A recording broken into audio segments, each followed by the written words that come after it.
Iya. Oke. Selamat sore semuanya. Terima kasih sudah hadir hari ini di podcast weekly kita seperti biasa. Tapi hari ini spesial karena kita kedatangan guest speaker namanya Kak Jessica Kesya Jaya. Beliau adalah CEO Apiari Academy and Coworking. Senang sekali kita bisa menghadirkan Kak Jessica hari ini. Tanpa lama-lama mungkin kita sambut dulu Kak Jessica. Halo Kak Jessica. Halo, hi Diana and Tri. Nice to be here today. Thank you for Yay.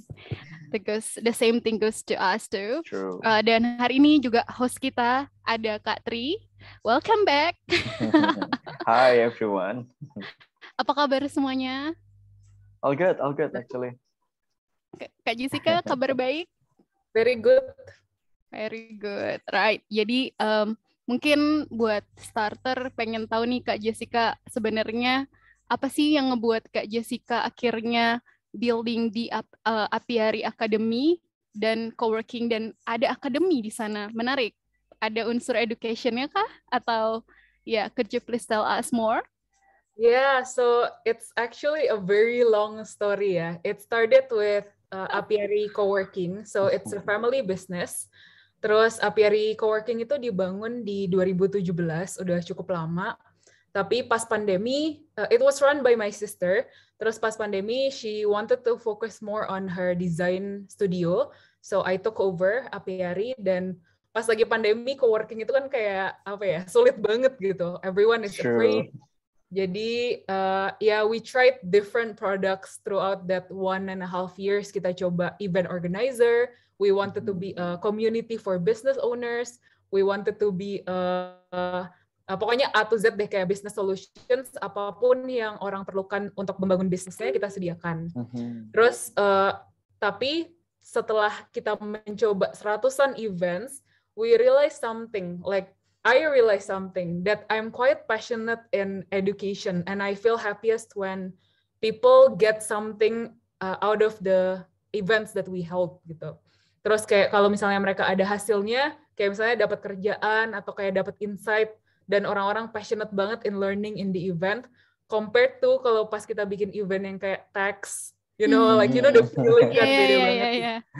And then on top of that, kita juga dapat sponsorship dari Mixpanel. Mixpanel itu salah satu product analytics company di dunia yang lumayan oke banget. Dan that's when we decided to, why don't we just make an academy? It's a very smooth transition from events langsung ke academy, karena basically what we've been doing is like educating the market anyway. True. Kan. Tapi Mixpanel lah kenapa alasannya kita memilih product management gitu. So we are currently like a product ecosystem. We're still a community and ecosystem ya, karena we grew from Apiari Coworking kan ya. Tapi basically kita mengajarkan skill training, education about all things product management gitu ceritanya, Diana. Alright, ada pandemi contribute di sana lagi ya. Tapi mungkin dari Apiari, karena emang tadi kakak mention juga soal community, aku curious, what is community and collaboration mean to you? Karena co-working space pasti involve that a lot, I believe. Yeah, I think community and collaboration itu go hand in hand ya. Mereka kind of like complement each other. Jadi community itu adalah sebuah kelompok yang memiliki interest yang sama atau ingin menuju ke mencapai tujuan yang sama gitu. Contohnya kayak as simple as arisan ya. Kan ibu-ibu itu mau menabung sambil have fun ngobrol bareng-bareng. Atau kayak komunitas agama yang berkumpul untuk mendalami iman bersama-sama. Kalau collaboration itu, it's when 2 or more people work together to achieve a greater good gitu. Kayak everyone is contributing their own strength to benefit everyone else to achieve the same mission gitu. So it's in Indo it's like the spirit of gotong royong. Wow, true. Correct. Very nice. Yeah. Jess, tadi kan sempat mention ketika pandemik datang itu udah kayak terombang-ambing kan. Karena kita harus nyobain A, kita harus nyobain B, nyobain C, nyobain D gitu. Di momen itu pernah stres nggak? Oh iya, I was so stressed. I mean, and then I was like kind of handling it alone karena kan kakakku lagi fokus and I don't want to like trouble all of my like parents, my family. Jadi even though it's a business, kayak I wanted to like not the right strategy sih. Yeah, so of course there's like stress every moment. Until today, I'm better at managing stress, but of course there will be stress every day due to work. Right. Biasanya ngapain kalau lagi stres kayak gitu? Apa yang bikin nggak stres? Something that I also came out of the pandemic is habits ya. Jadi dulu tuh aku orangnya tuh kayak go big or go home. Kayak misalnya nih mau lose weight. Kalau gue nggak diet parah-parah fasting gitu, terus kayak CrossFit tiap hari, ya gue nggak mau ngelakuin apa-apa. Tapi due to the pandemic, gue jadi belajar kayak, oh setiap hari itu kita harus mensyukuri dan living day by day, kayak step by step. So that's what I learned. Jadi since the pandemic, I learned to walk kayak 10,000 steps a day, terus kayak yoga, try to do it 3 times a day, and then like 3 times a week, sorry. Terus kayak even make my own coffee, atau kayak have a peaceful breakfast, meditation. All of that, I think the daily routine help manage my stress. And also knowing when to stop. You know, sometimes like kalau orang udah into the work banget, mereka kan kayak udah terusin aja sampai checklist gue semuanya udah kelar gitu. Tapi work will never end. So you need to know the boundary. For me, usually kalau udah kayak pas lagi kerja tuh mulai ngelihat Instagram atau procrastinate, that's when I know like I need to stop. Right. Good point. Berarti emang harus fleksibel kan ya, Jess. Ketika tadi di awal-awal mungkin punya beberapa idealisme sendiri gitu, bahwa kalau nggak ya nggak usah aja sekalian gitu. Tapi seiring berjalannya waktu kayak ada yang berubah di sana. So in a sense that pandemic brought you something else in a positive way, right? For sure. I would say pandemic changed my life. Right. Yeah, my life too. I think most of people life. True, that's true. Right. Tapi Kak Jessica, ini terkait dengan pasti banyak nih hal-hal yang juga perlu untuk diupdate untuk keep up the company, right? Nah, Kak Jessica ini termasuk orang yang suka update nggak sih sama perkembangan teknologi? Dan kira-kira gimana itu ngasih impact ke company-nya Kak Jessica, ke Apiari? I would say I do try to stay updated, tapi I wouldn't consider myself an early adapter yang misalnya pas baru muncul metaverse langsung nyobain masuk ke metaverse, atau kayak NFT langsung beli invest. I'm kind of like wait and see dan ngelihat dulu nih apakah teknologinya tuh diperlukan atau enggak. Karena menurut aku it's not only about the technology, it's about the people who run the technology. Misalnya nih kalau di Apiari ya, kita udah invest platform atau software yang canggih banget, tapi orang yang misalnya product analytics tool lah, as easy as that. Kita udah bisa ngolah data, udah kelihatan datanya wow banget, kita udah gather customer data A to Z, what do they want in life. Tapi nggak ada yang ngerti caranya, gimana cara kita transform data into actionable insights for the company. Nah, itu sama aja bohong kan ya artinya. So that's what I believe. We better train the humans first behind the technology, baru kita adopt the technology that we need gitu. Oh, that's a good point, benar. Dan mungkin selama pandemi ini ada nggak teknologi atau hal baru ya nih yang diadopt sama Apiari untuk support the company? I would say Zoom, of course ya, everyone ya. Terus kayak that is true. Slack, itu sebelumnya kita pakai WhatsApp dong, terus sekarang kayak Slack. Terus other than that, apalagi ya, banyak sih, kayak instead of building our own website, now we use like kayak apa ya, drag and drop website. Jadi lebih gampang, kita nggak usah bikin platformnya dari situ. Ya, terus we're trying HubSpot. And we are trying like those kinds of like random kayak PandaDoc for e-signature, like those things yang making our lives easier and the businesses easier juga. I see. Dan mungkin another thing about pandemi, kita jadi nothing tulus untuk mencoba hal baru ya, termasuk teknologi itu, karena di situasi kayak gini nggak ada yang bisa dilakukan kecuali nyoba untuk survive. Yeah, that's true. Right. Right. Dan ya, silakan. Jess, ini kan kita bisa bilang bahwa Jessica ini adalah seorang young women entrepreneur, right?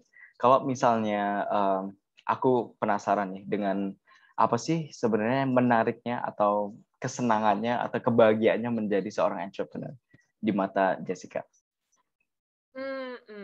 I would say, honestly, I'm not like 100% like entrepreneur apa ya, karena kan ini family business, Family jadi business. I was privileged enough to like take over and didn't start from zero. Tapi I did pivot the company from co-working jadinya ke akademi. Yep. So, gitu sih. Jadi so sorry, what was the question again? apa hal menariknya menjadi seorang entrepreneur? Yes. I would say for me, what I learned is you need to be a problem solver. Like entrepreneurship is not just business. It's like you need to solve a problem that a lot of people have gitu. Jadi kalau misalnya you are only solving a problem for one person, kayak misalnya ya kita kayak ngelihat waffle, terus kayak kayaknya menarik tuh kita bikin bisnis waffle karena kita suka waffle. Tapi ternyata 90% orang Indonesia nggak suka waffle. Dan I don't think that's kind of like entrepreneurship gitu. So it's like solving a big problem in Indonesia. Right, nice. So when you're solving the problem, then you feel happy and happier. Yeah, for sure. Yeah, when you're making an impact for someone else's lives, then of course you feel like, oh, there's meaning into what I do. Gitu. True, that's true. Really nice. Diana, you have other questions? Of course. Dan tadi menarik ketika Jess bilang coba banyak hal. Sebenarnya pas nyoba banyak hal dan mungkin beberapa nggak berhasil. Apa sih sebenarnya pattern challenge yang terjadi gitu, yang dihadapin selama trial and error, bahkan in general running the business? What is the challenge? So many. Yeah, first of all, kayak, I was a first time like leader kan. Jadi, oh man, like leadership is really hard. Like managing people is one of the hardest things, and that I continually seek to improve the skill. Secondly, I didn't like I was too ambitious. Kayak ini what I learned from the business model generation book. We cannot scale up a business while trying to improve the process, while trying to build new products at once. Gitu. We need to do it one by one. Focus. Jadi makanya pas kita bikin Apiary Academy ini, kita niche market banget nih, dan kita fokusnya satu, bikin komunitas dan bikin skill training buat community ini. Gitu. So we learn so much sih from that.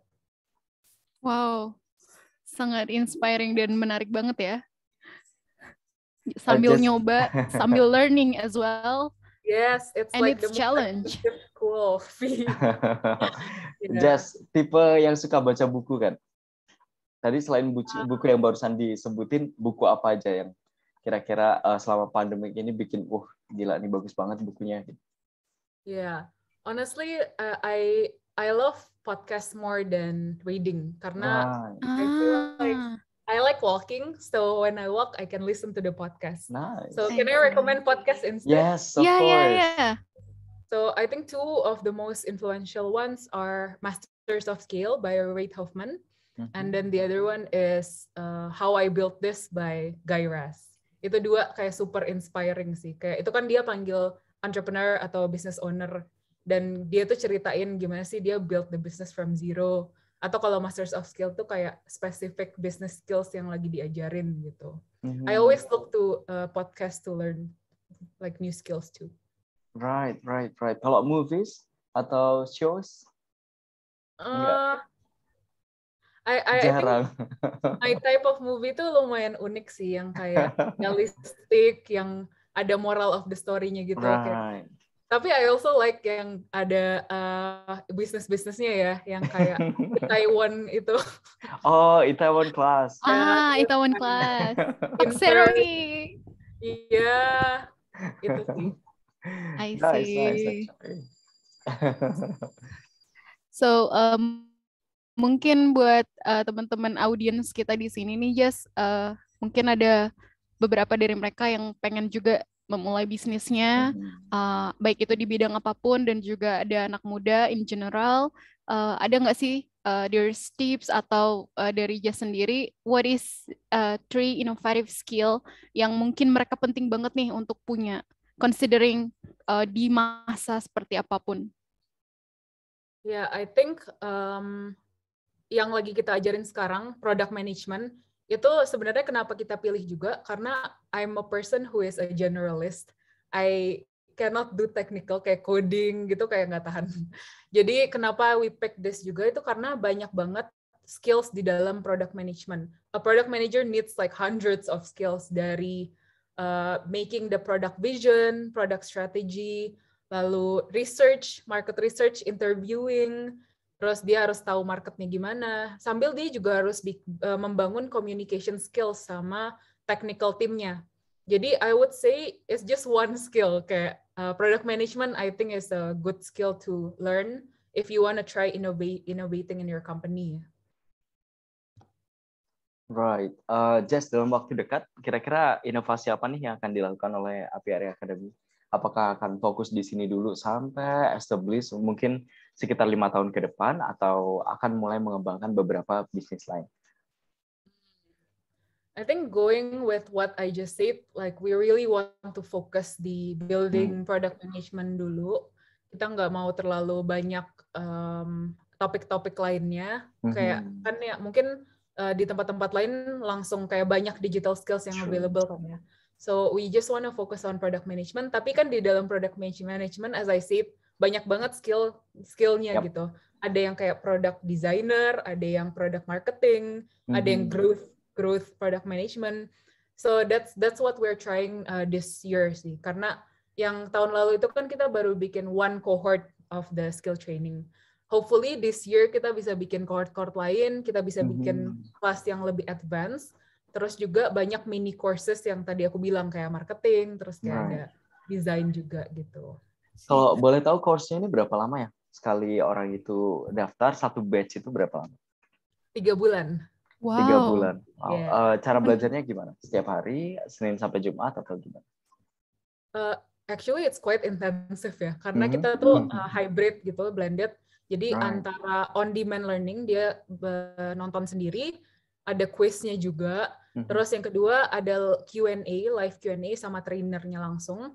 Terus yang ketiga ada startup project. Jadi dia tuh kayak internship style gitu, ngerjain developing what this startup wants to launch gitu. Misalnya new product atau new feature.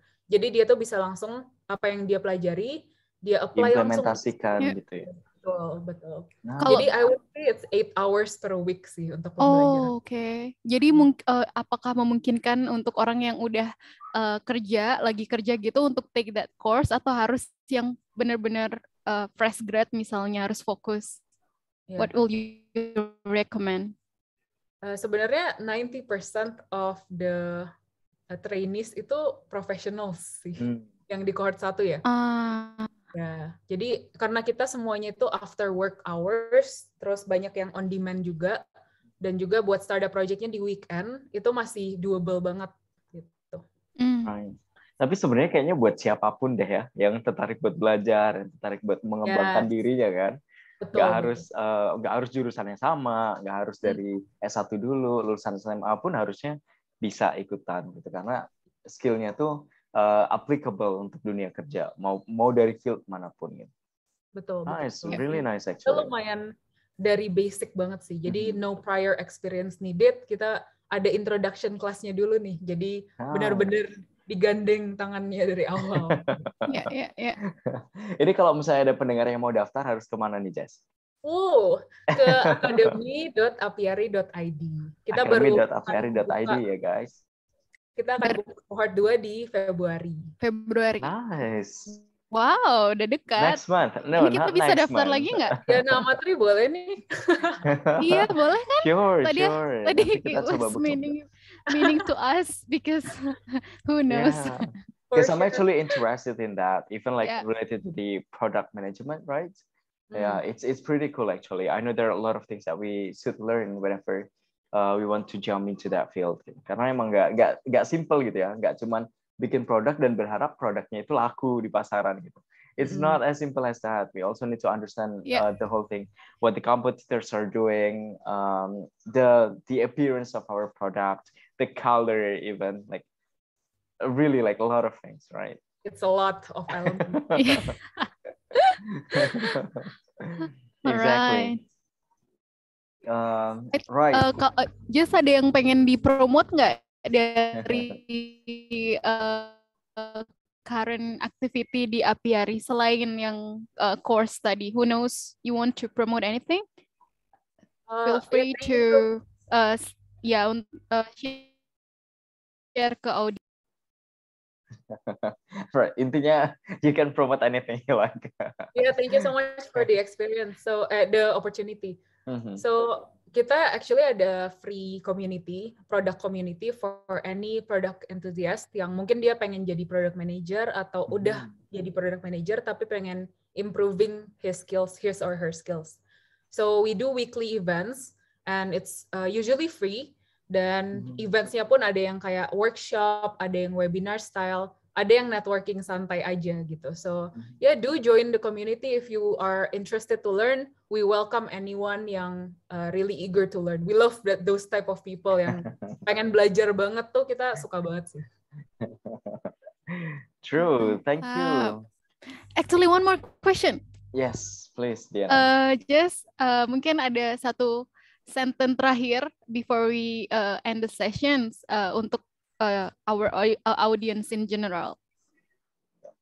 Pesan kali ya. Oke. Yeah. Apa pesan, ya? Oh ya. Yeah. Mungkin there's so many technological advancement nowadays. So many information, new data every single day, especially with the social media. Just take it one day at a time. You don't need to learn everything. As long as you learn it consistently, like what I said, step by step, day by day, you'll be good to go gitu. Karena kita kan kadang-kadang juga bisa anxious ya kalau kebanyakan informasi. Kita yang mana dulu nih yang harus dipelajari? Kita akan ketinggalan nggak ya gitu? Enggak sih. You don't need to learn everything gitu. Alright, thank you very much, Jessica. Thank you for having me. I know we are so happy actually to have you here. Because we have a lot of new insights actually. And again guys, tadi pesan terakhir dari Jessica adalah fokus one thing at a time. Jadi kita juga bisa nantinya justru bisa melakukan banyak hal ketika satu udah selesai, nanti berkembang ke yang kedua, yang ketiga, yang keempat dan seterusnya. So thank you very much for being here, Jessica, again, and thank you so much for all the audiences that we have for listening to our podcast. Dan kita akan ketemu lagi minggu depan. Saya pamit undur diri, Diana juga pamit undur diri, dan Jessica juga pamit undur diri, dan bye everyone. Thank you, bye-bye. Bye-bye.